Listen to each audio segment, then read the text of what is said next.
One of my grandmothers spent 6 years of her life at the St. Peter's residential school in Hay River. Norman Yakeleya will have his grandmothers in his heart when he seeks an apology from Pope Francis for Indigenous suffering from residential schools. She was kind, and she always attended church.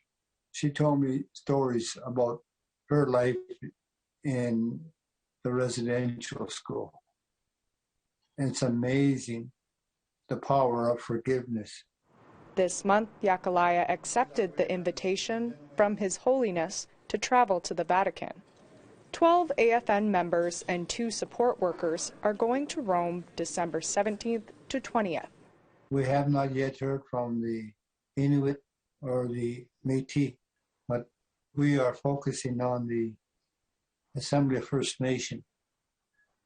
That I am the regional chief portfolio holder for the residential schools, and it is my duty and responsibility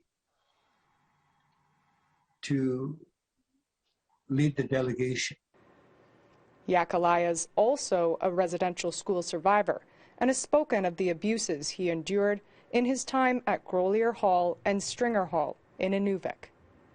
He says an apology would show commitment by the church to walk on the path of healing and respect Indigenous people.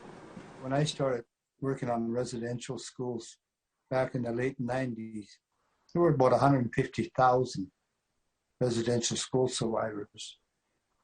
Today, I'm one of them. And today we're number about 80,000. So our history is going with us. The Canadian Conference of Catholic Bishops will be footing the bill for the AFN's trip to Rome. On Wednesday, they announced Pope Francis had accepted an invitation to visit Canada. We're very careful as to try to guess why the Pope. We can make some very good educated guess, but we got to be very careful as to, what is he going to say to us? We have to listen to him. While the trip to the Vatican has been confirmed, no location has been released for the Canadian visit yet. The N.W.T. was visited by Pope John Paul II in 1987. Charlotte Mort Jacobs, APTN National News, Yellowknife.